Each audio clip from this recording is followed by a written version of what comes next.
ओम शांति। आज की अव्यक्त मुरली का शीर्षक है सेवा की सफलता की कुंजी। सदा कृपालु दयालु अव्यक्त बाप दादा अपने ईश्वरीय सेवाधारियों प्रति बोले।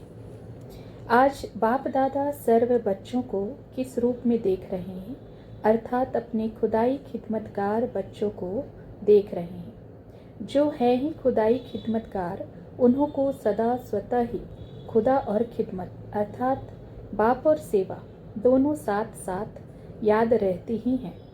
वैसे भी आजकल की दुनिया में कोई किसका कार्य नहीं करता व सहयोगी नहीं बनता, तो एक दो को कहते हैं भगवान के नाम से यह काम करो व खुदा के नाम से यह काम करो, क्योंकि समझते हैं भगवान के नाम से सहयोग मिल जाएगा और सफलता भी मिल जाएगी। कोई असंभव कार्य व होपलेस बात होती है तो भी यही कहते हैं भगवान का नाम लो तो काम हो जाएगा। इससे क्या सिद्ध होता है? असंभव से संभव, ना उम्मीद से उम्मीदवार कार्य बाप ने आकर किए हैं। तब तो अब तक भी यह कहावत चलती आती है। परंतु आप सब तो हैं ही खुदाई खिदमतगार, सिर्फ भगवान का नाम लेने वाले नहीं, लेकिन भगवान के साथी बन श्रेष्ठ कार्य करने वाले हैं। तो खुदाई खिदमतगार बच्चों के हर कार्य सफल हुए ही पड़े हैं। खुदाई खिदमतगार के कार्य में कोई असंभव बात नहीं, सब संभव और सहज है। खुदाई खिदमतगार बच्चों को विश्व परिवर्तन का कार्य क्या मुश्किल लगता है? हुआ ही पड़ा है। ऐसे अनुभव होता है ना?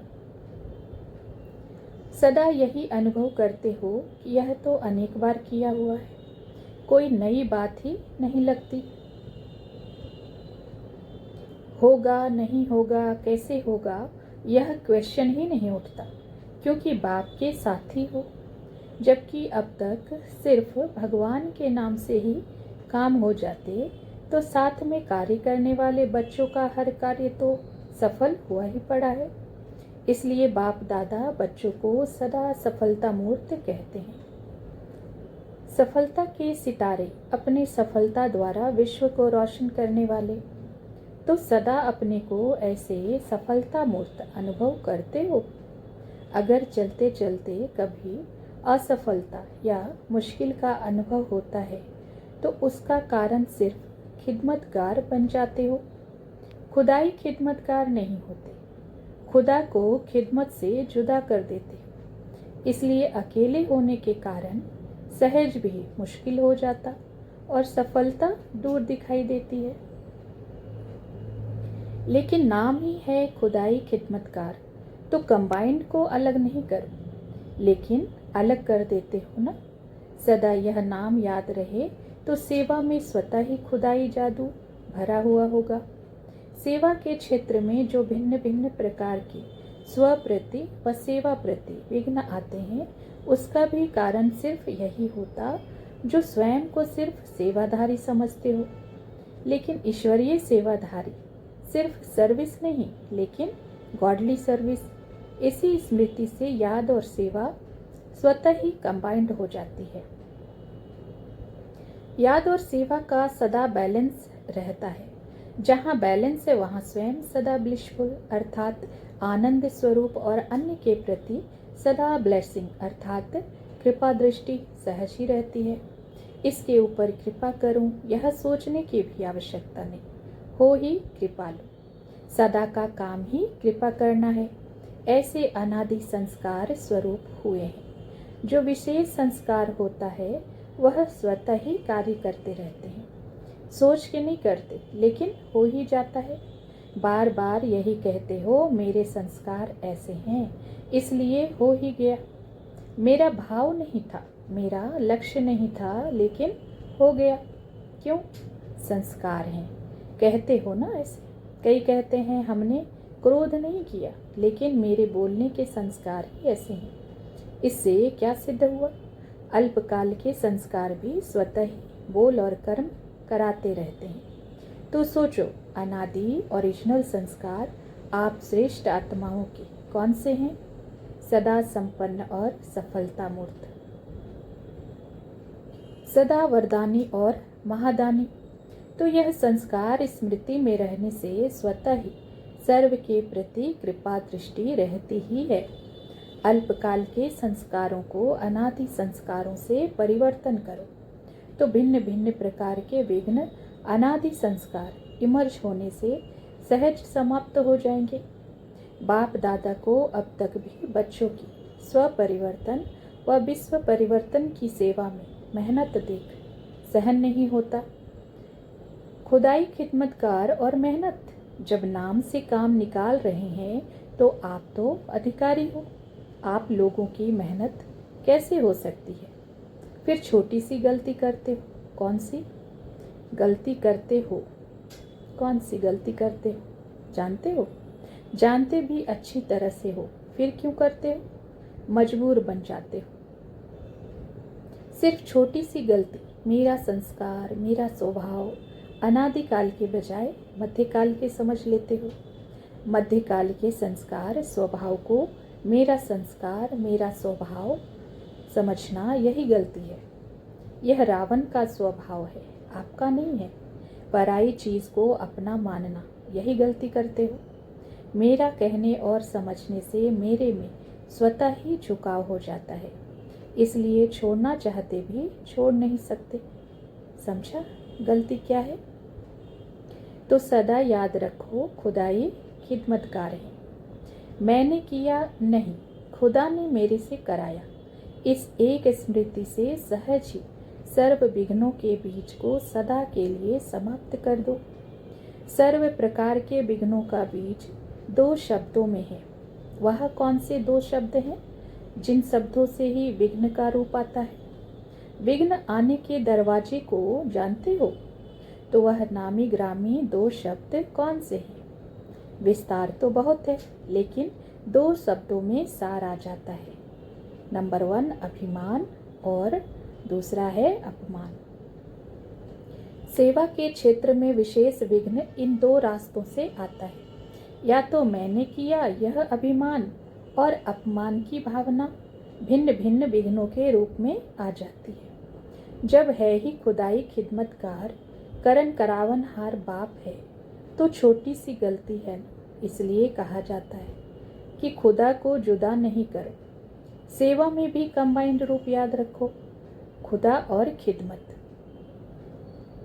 तो यह करना नहीं आता, बहुत सहज है, मेहनत से छूट जाएंगे। समझा क्या करना है? अच्छा, ऐसे सदा अनादि संस्कार स्मृति स्वरूप सदा स्वयं को निमित्त मात्र और बाप को करण करावनहार अनुभव करने वाले सदा स्वयं अनादि स्वरूप अर्थात ब्लिसफुल किसी भी प्रकार के विघ्नों के बीज को समाप्त करने में समर्थ आत्माएं, ऐसे सदा बाप के साथी ईश्वरीय सेवाधारियों को बाप दादा का याद प्यार और नमस्ते। अब है अधर कुमारों से, सभी अपने को बाप के स्नेही और सहयोगी श्रेष्ठ आत्माएं समझते हो ना? सदा यह नशा रहता है कि हम श्रेष्ठ ते श्रेष्ठ आत्माएं हैं, क्योंकि बाप के साथ पाठ बजाने वाली हैं। सारे चक्र के अंदर इस समय बाप के साथ पाठ बजाने के निमित्त बने हो। ऊंच ते ऊंच पाठ बजाने के निमित्त बने हो। ऊंचे ते ऊंचे भगवान के साथ पाठ बजाने वाले कितनी ऊंची आत्माएं हो गई। लौकिक में भी कोई पद वाले के साथ काम करते हैं, उनको भी कितना नशा रहता है। प्राइम मिनिस्टर के प्राइवेट सेक्रेटरी को भी कितना नशा रहता। तो आप किसके साथ हो? ऊंचे ते ऊंचे बाप के साथ। और फिर उसमें भी विशेषता यह है कि एक कल्प के लिए नहीं, अनेक कल्प यह पाठ बजाया है और सदा बजाते ही रहेंगे, बदली नहीं हो सकता। ऐसे नशे में रहो तो सदा निर्विघ्न रहेंगे, कोई विघ्न तो नहीं आता है ना। वायुमंडल का, वाइब्रेशन का, संग का कोई विघ्न तो नहीं है। कमल पुष्प के समान हो, कमल पुष्प समान न्यारा और प्यारा। बाप का कितना प्यारा बना, उसका हिसाब न्यारेपन से लगा सकते हो।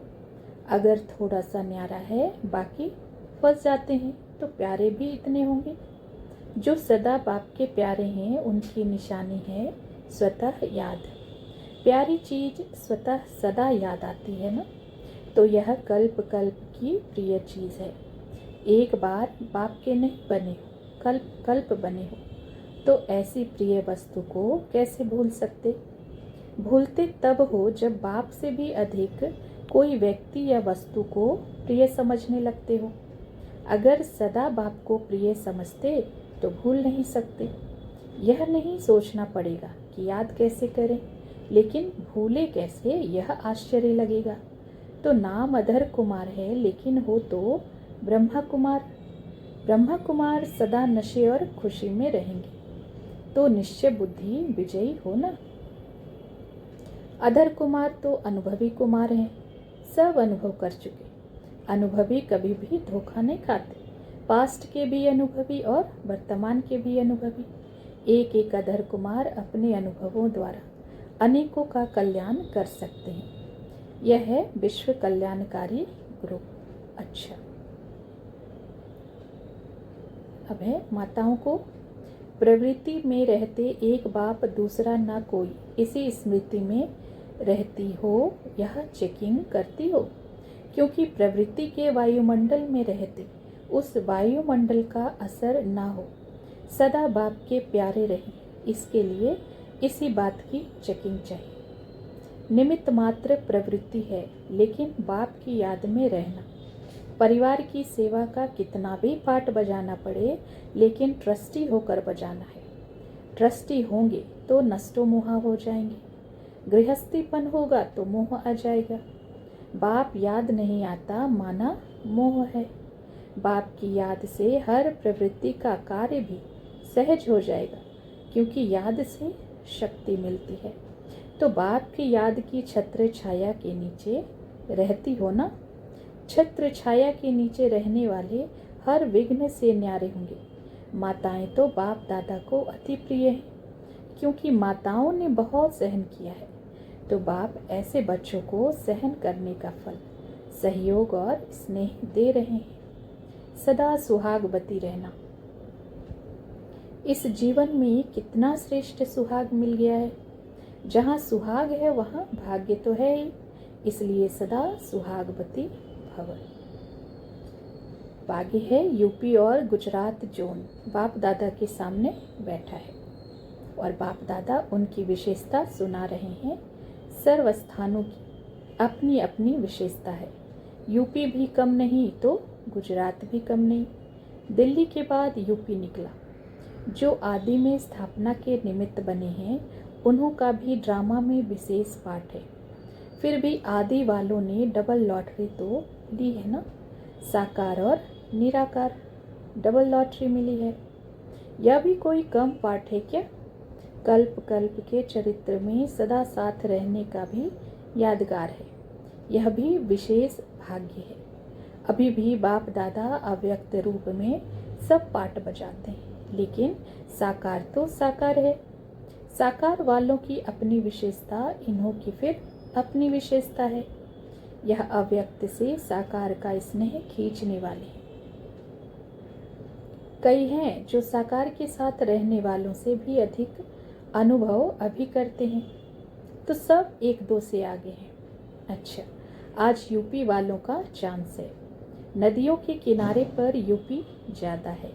जमुना नदी के किनारे पर राजधानी और रास दिखाते हैं, लेकिन यूपी की पतित पावनी मशहूर है, यानी यूपी को सेवा का स्थान दिखाया है। तो ऐसा कोई यूपी से निकला जरूर जो अनेकों की सेवा के निमित्त बने। ऐसा कोई तैयार हो जाएगा, जैसे अमेरिका से एक से अनेकों की सेवा हो रही है, ऐसे यूपी से भी कोई निकल आएगा जो एक से अनेकों की सेवा हो जाएगी। आवाज़ तो फैलेगा ना। जब विदेश से आवाज़ आएगा तब सब जाग जाएंगे। अभी एकदम बड़ा वीआईपी नहीं निकला है। अभी तक जो वीआईपी निकले हैं उनमें ज़्यादा नामी ग्रामी तो वही विदेश का कहेंगे ना, जो प्रैक्टिकल अनेकों को संदेश दिलाने के निमित्त बन रहे हैं। भारत भी आगे जा सकता है, लेकिन अभी की बात है। आखिर जय जयकार तो भारत में ही होनी है। विदेश से भी जय जयकार के नारे लगाते लगाते पहुँचेंगे तो भारत में ही ना। उन्हों के मुख से भी यही निकलेगा, हमारा भारत। भारत में बाप आए हैं, ऐसे नहीं कहेंगे कि यूएन में बाप आए हैं। विदेश इस समय रेस में आगे जा रहा है।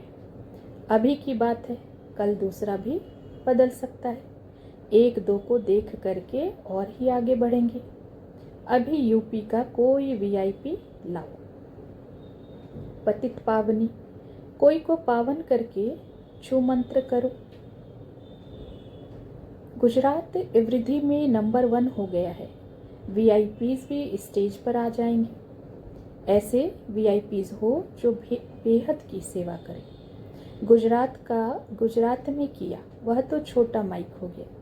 चारों ओर करे, उसको कहेंगे बड़ा माइक। अच्छा, प्रश्न है, जो संगम पर मास्टर नॉलेजफुल बन जाते हैं, उनकी निशानी क्या होगी? तो उत्तर है, मास्टर नॉलेजफुल सदा माया जीत होंगे, क्योंकि वह जानते हैं कि माया किस रूप से और क्यों आती है। माया के आने का मुख्य कारण अपनी कमजोरी है। कमजोरी ही माया को जन्म देती है। संकल्प या संस्कार में जब कमजोरी होती है तो माया को जन्म मिल जाता है। इसलिए नॉलेजफुल बच्चे कारण को जानकर पहले ही सदा काल का निवारण कर देते हैं। संगम पर हर बात में नॉलेजफुल बनना है। तन के भी नॉलेजफुल और मन के भी नॉलेजफुल, धन के भी नॉलेजफुल। ऐसे नॉलेजफुल ही पावरफुल बन माया जीत जगत जीत बन जाते हैं। अच्छा, ओम शांति।